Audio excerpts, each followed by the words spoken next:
Assalamualaikum warahmatullahi wabarakatuh.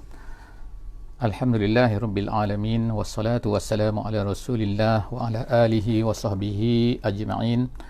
Alhamdulillah, bersyukur pada Allah Subhanahu wa taala. Alhamdulillah, sekali lagi pada malam ini kita dipertemukan oleh Allah Subhanahu wa taala di dalam majlis yang diberkati oleh Allah Subhanahu wa taala pada malam ini. Alhamdulillah, kita insya-Allah untuk kita sama-sama supaya Allah Subhanahu wa taala memberkati majlis kita pada malam ini, kita sama-sama untuk membaca surah Al-Fatihah. A'udzubillahi minasyaitonirrajim. Bismillahirrahmanirrahim. Alhamdulillahirabbil alamin.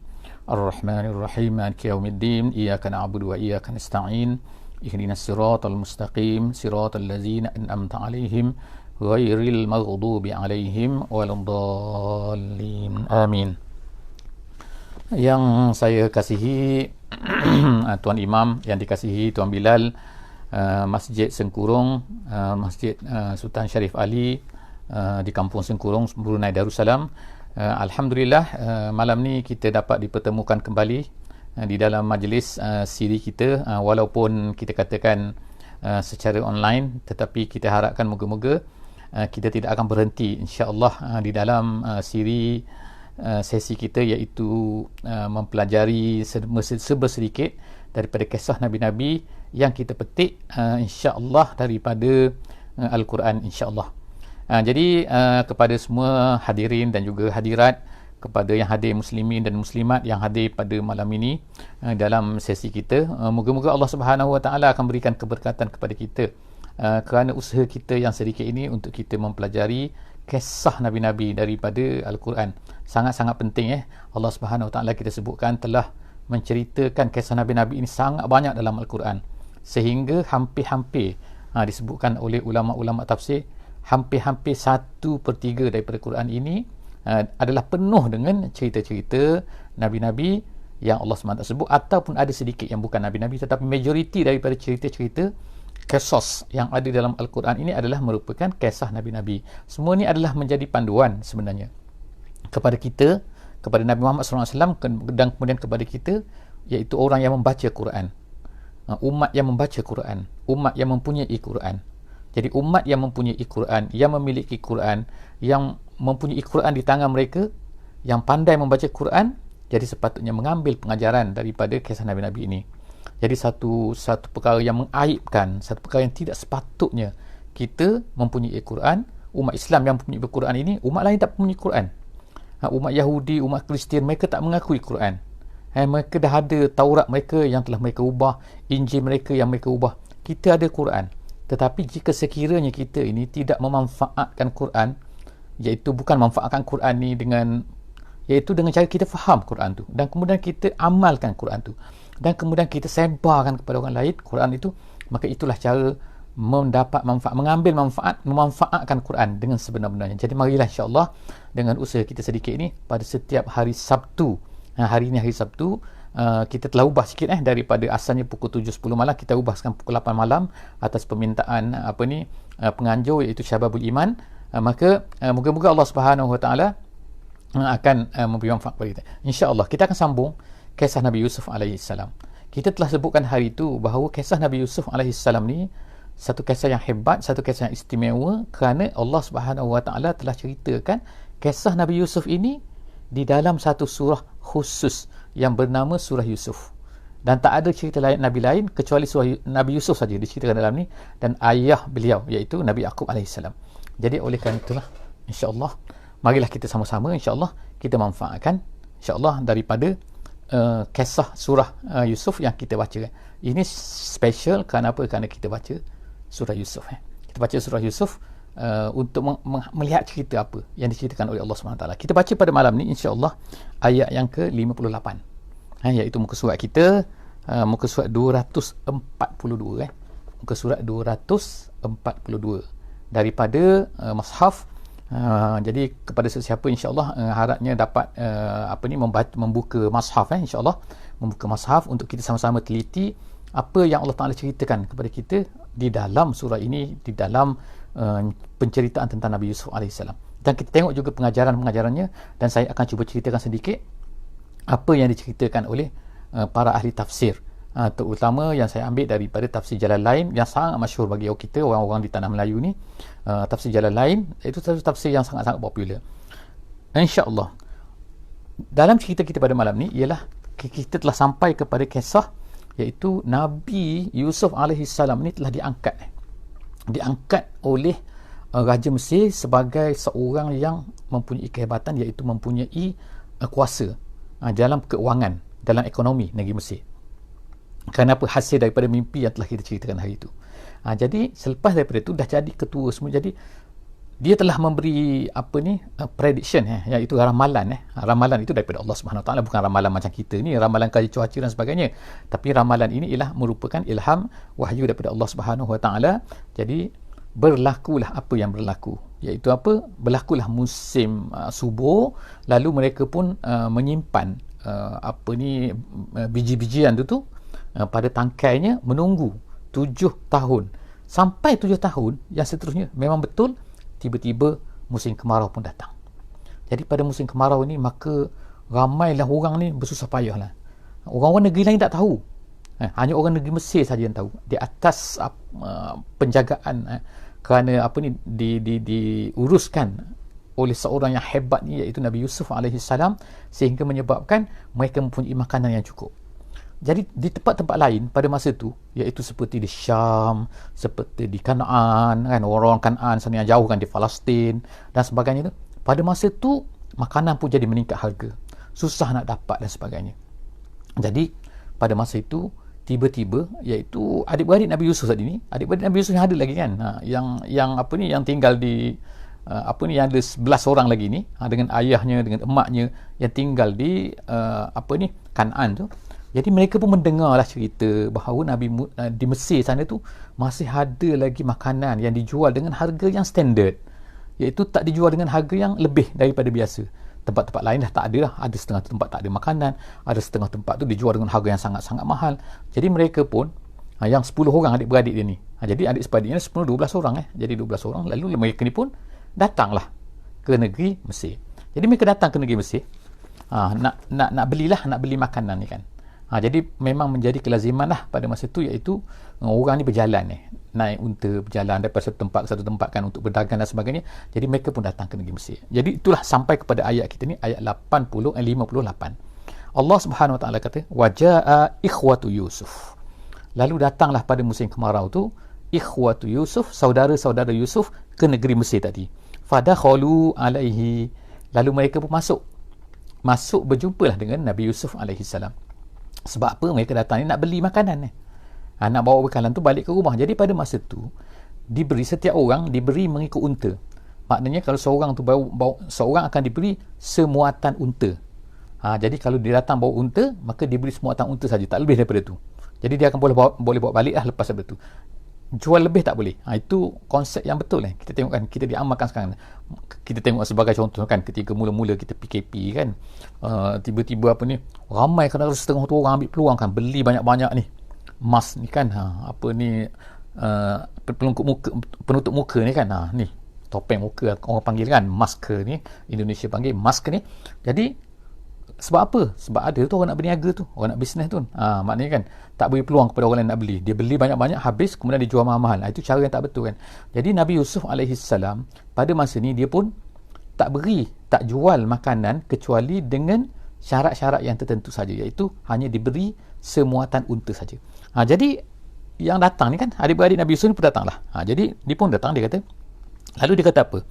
Dia kata sini kan, wajah ikhwatu Yusuf fadakhalu alaihi, mereka pun masuk kepadanya, kepada Yusuf, fa'arafahum.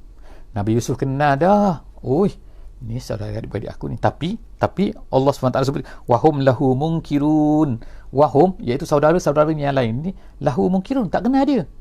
Macam mana nak kenal kan? Sebab apa? Mereka dulu dah lama sangat kan, masa tu budak lagi dah, budak dah. Nabi Yusuf tu ini dah cerita berapa tahun ni kan dikatakan pada masa ni umur Nabi Yusuf dah 30 lebih dah. Jadi maknanya pada masa tadi tu, masa dicampakkan dalam telaga tu, umur dia baru 12 tahun. Lepas tu dah berubah lah kan dalam keadaannya. Mereka tak sangka sekarang ni jadi bos. Tengok rupa ni, jadi bos di negeri Mesir tu. adik mereka. Jadi mereka tak tahu. Wahum lahu munkirun. Apa jadi selepas itu? Walamma jahazahum bijahazihim. Jadi ceritanya sebagaimana ulama-ulama tafsir sebut. Jadi bila dah masuk tempat dia kata, jadi dia tanyalah, apa khabar kamu ni daripada mana? Macam itulah ceritanya kan. Jadi dia tanya, kamu ni datang daripada mana? Dia cerita, kami datang daripada Kanaan. Kamu ni ada berapa beradik? Dan ditanyalah kan. Padahal dia dah tahu. Nabi Yusuf dah tahu kan. Jadi dia tanya. Dia tanya. Tadi dapatlah tahu bahawa apa? Oh, mereka ni ada seorang lagi adik-beradik. Adik-beradik daripada ayah mereka. Yang mereka tak bawa datang. Jadi lepas daripada tu mereka jadi dilayan dengan baiklah oleh Nabi Yusuf alaihissalam. Jadi apabila mereka ni nak balik, jadi dikatakan bahawa mereka ni disambut dengan baiklah oleh Nabi Yusuf alaihissalam.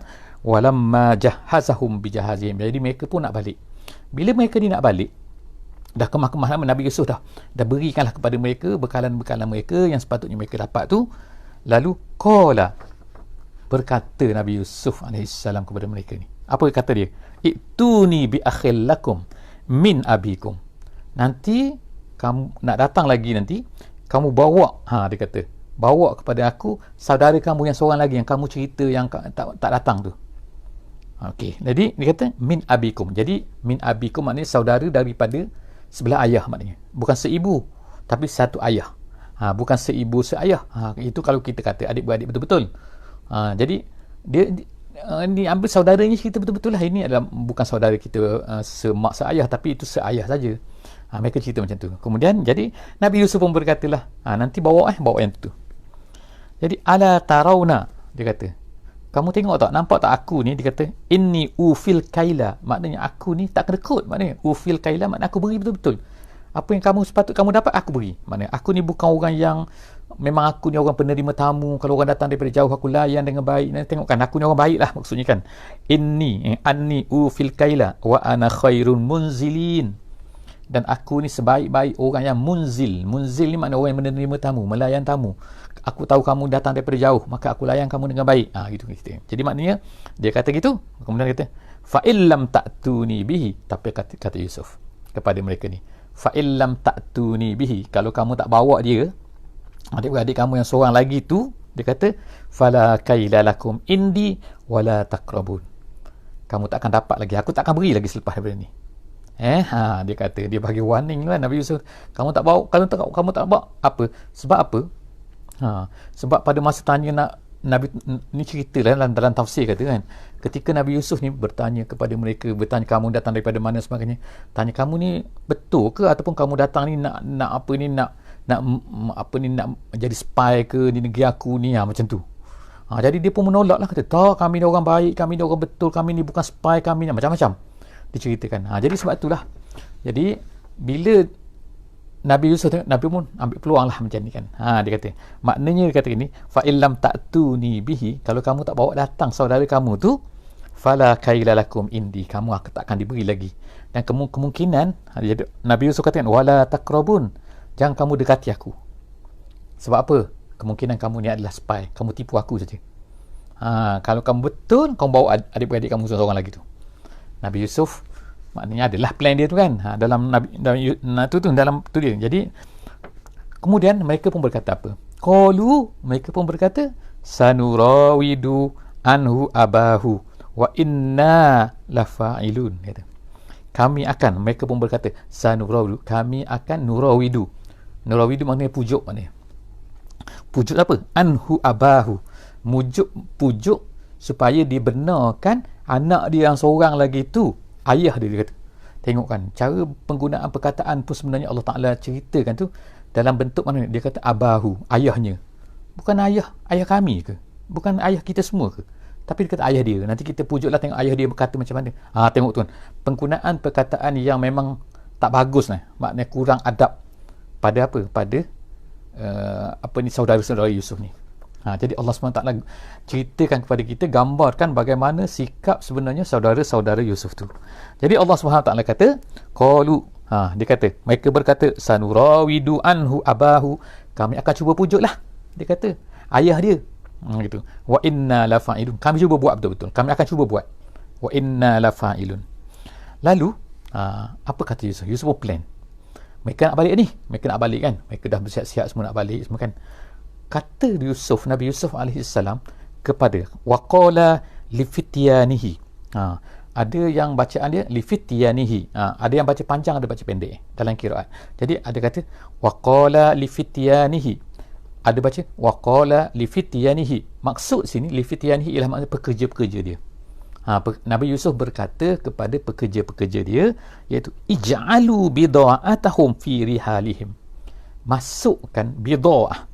Bida'ah ni maknanya barang-barang. Maksud barang-barang ni ialah iaitu yang tadi tu, bila mereka datang nak beli, mereka datang nak minta tu, mereka kena bayar. Bida'ah tu ialah darahim. Darahim mana duit-duit dia lah kan. Jadi duit-duit dia tu Nabi Yusuf pesan kepada pekerja dia, masukkan balik dalam tu. Senyap-senyap lah maknanya. Masukkan balik dalam unta-unta mereka tu kan, barang-barang tu semua. Jadi fi rihalihim, dalam unta-unta mereka tu, dalam yang mereka nak bawa balik tu, la'allahum ya'rifunaha idzan qalabu ila ahlihim, supaya mereka ini, Nabi Yusuf kata ya'rifunaha, supaya kenal dia. Kenal tu maknanya jumpa, dapat balik, apa ni, harta kita ni lupa nak bayar ke, gitu seolah-olahnya kan. Jadi idzan qalabu ila ahlihim, bila mereka balik nanti, mereka sedar. Jadi maknanya on the way ni mereka tak sedar, sebab dia letakkan dalam barang-barang makanan tu. Jadi la'allahum yarji'un, Nabi Yusuf kata moga-moga mereka ni akan kembali semula ke Mesir. Jadi perjalanan pada masa tu dikatakan di antara 10 hari 12 hari macam tu kan, di antara tempat Nabi Yusuf iaitu negeri Mesir dengan tempat di Kanaan tu, tempat tinggal Nabi Yaqub alaihi salam. Okey, jadi falamma raja'u, jadi mereka pun baliklah. Mereka pun balik. Falamma raja'u, bila mereka pun balik, ceritanya balik ke rumah ila abihim, kepada ayah mereka. Sampailah dah jumpa ayah mereka ni. Qalu, mereka ni apa dia sekarang ni? Tak sabar. Barang-barang tak buka lagi ni. Barang-barang dalam unta semua ni tak buka lagi. Terus-terus nak cerita pasal apa? Nak cerita pasal tadi tu, pesanan daripada menteri negeri Mesir tu. Yang beri makanan kepada mereka tu. Qalu ya abana muni'a minnal kail, dia kata. Ayah dia kata muni'a minnal kail. Kami, dia kata, lepas ni tak diberi dah, dia kata. Selepas ni kami tak akan diberi lagi, tak akan dijual lagi kepada kami barang-barang makanan ni, kata. Fa'alsil ma'ana akhona. Dia cerita semua kan apa kata menteri tu kepada mereka, gini. Jadi dia pun berkatalah, jadi adik-beradik Nabi Musa dia pun berkata, Nabi Yusuf ni berkatalah kepada Nabi Yaqub alaihi salam. Apa kata dia kata fa'alsil ma'ana akhona naqtal. Dia kirimlah, ayah kata kirimlah, maknanya benarkanlah ni kan Benyamin ini, anak seorang lagi ni Benyamin ini, supaya pergi bersama dengan kami. Naqtal tu maknanya ialah apa? Maknanya kita dapat ni dapat satu lagi, dia kata wa inna lahu lahafizun, maknanya kita dapat, kalau kita dapat 10 kita dapat 11, gitu maknanya kan, dapat lebih lagi seorang, dah dapat pergi lebih. Sebab pada masa tu undang-undang Nabi Yusuf ialah setiap orang dapat satu saja. Dapat satu muatan unta. Kalau datang 10 orang dapat 10 muatan unta. Kalau datang 20 dapat 20. Dia tak boleh lebih. Setiap orang dapat satu saja. Jadi mereka katalah, lepaskanlah ayah kata, kita nak bawa pergi ni, nanti dapat satu lagi, naqtal. Wa inna lahu lahafizun. Mereka pun janjilah. Mereka janji apa? Mereka janji, dia kata, kami tolong jaga, nanti kami jaga. Ya, ayah kami jaga. Adakah Nabi Yusuf nak terima mereka punya mereka punya tu janji tu? Jadi kita tengok. Kita masuk sekarang ni di muka surat 243, insya-Allah. Muka surat 243. Apa dia kata? Dia kata ini, qala, berkatalah Nabi Yaqub alaihi salam.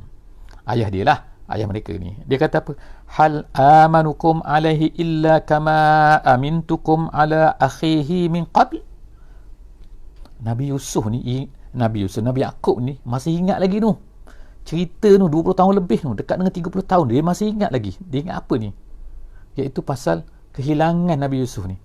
Nabi Yusuf ni hilang kerana apa? Kerana perbuatan ni lah saudara-saudara dia ni. Kata pergi sini dimakan oleh ni lah kan.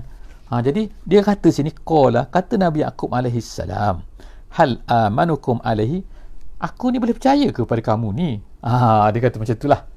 Kalau terjemahan kita kan, illa kama amintukum ala akhi min qabl. Dulu pun Aku sebab percaya kat kau orang lah, sebab tu dah jadi macam tu, tengok dah hilang dah. Sekarang ni kau nak minta pula, kau nak minta pula ni. Ni nak minta pula seorang Benyamin ni yang aku sayang ni. Jadi hal amanukum alaihi illa kama amintukum ala akhihi min qablu.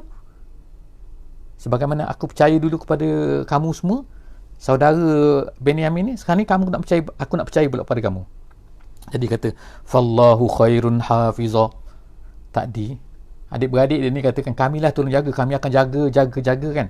Tapi Nabi Yaqub kata fallahu khairun hafiza. Kamu ni semua makna tak boleh percaya. Allah Ta'ala saja yang boleh dipercayai. Allah Ta'ala sebaik-baik penjaga. Maknanya kalau Allah Ta'ala nak jaga seseorang tu, Allah Ta'ala akan jaga kan. Jadi janji Allah SWT, bila dia kata dia menjaga, dia menjaga. Dia sebaik-baik penjaga, dia sebaik-baik penjaga. Kamu semua ni tak boleh pakai lah. Macam itulah kita kata, cakap kan. Wa huwa arhamur rahimin. Allah Ta'ala itu maha arham. Maknanya yang maha kasih mengasihi, paling kasih. Di kalangan orang-orang yang kasih, dialah yang paling kasih. Jadi walamma fatahu. Sekarang ni tadi tu balik-balik tu tak sabar terus nak cerita kan, nak minta lagi ni, nak minta Benyamin tu boleh bawa semula kan. Sekarang ni mereka pun dah bukalah barang-barang mereka kan. Buka barang-barang ni, barang-barang yang mereka bawa balik ni daripada negeri Mesir ni. Tiba-tiba walamma fatahu, bila mereka buka saja mata'ahum, barang-barang mereka, wajadu bida'atahum ruddat ilaihim. Mereka dapati bida'atahum tu maknanya ialah wang-wang mereka tu yang mereka sepatutnya bayar kepada orang negeri Mesir tu kan, penjual di negeri Mesir tu, menteri yang beri kepada mereka makanan tu. Wajadu, mereka dapati bida'atahum tu, iaitu dirham mereka tu ruddat ilaihim, dikembalikan kepada mereka. Ni pelik ni. Dah pelik dah mereka. Qalu ya abana, mereka pun berkata, ayah, dia kata, ya abana, mana beri hazihi bida'atuna ruddat ilaina, mana beri. Dia kata, kita bukan nak macam ni. Dia kata, tengok dia, duit-duit kita ni dah kembali kepada kami semula ke. Dia kata, tengok ni, bukan kami nak macam tu, tapi dia kata, hazihi bida'atuna ruddat ilaina wa namiru ahlana wa nahfazu akhana. Jadi dia pun mereka berkata, bersungguh-sungguh lagi lah, kuat lagi lah. Sebab apa kan, maknanya kami nak hantar balik lah duit ni.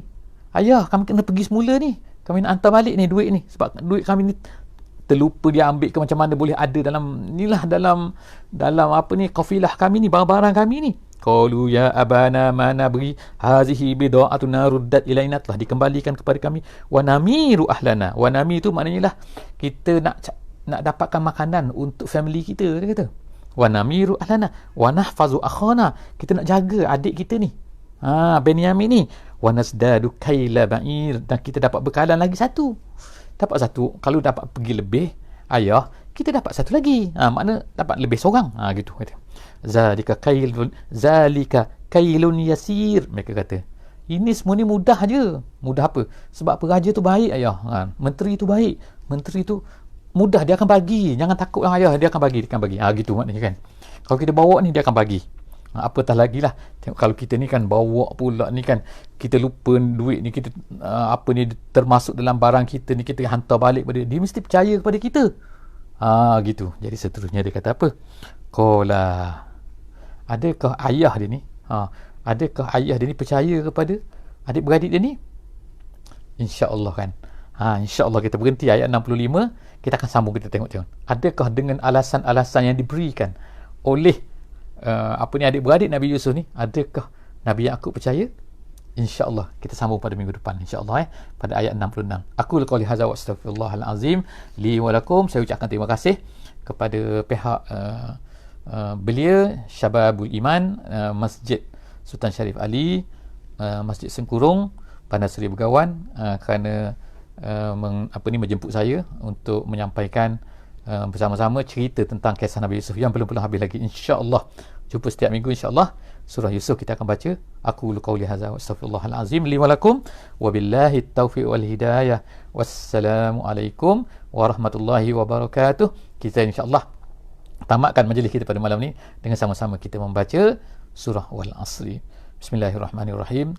Wal asri innal insana lafi khusr illa allazina amanu wa amilus solihat wa tawasaw bil haqqi wa tawasaw bis sabr.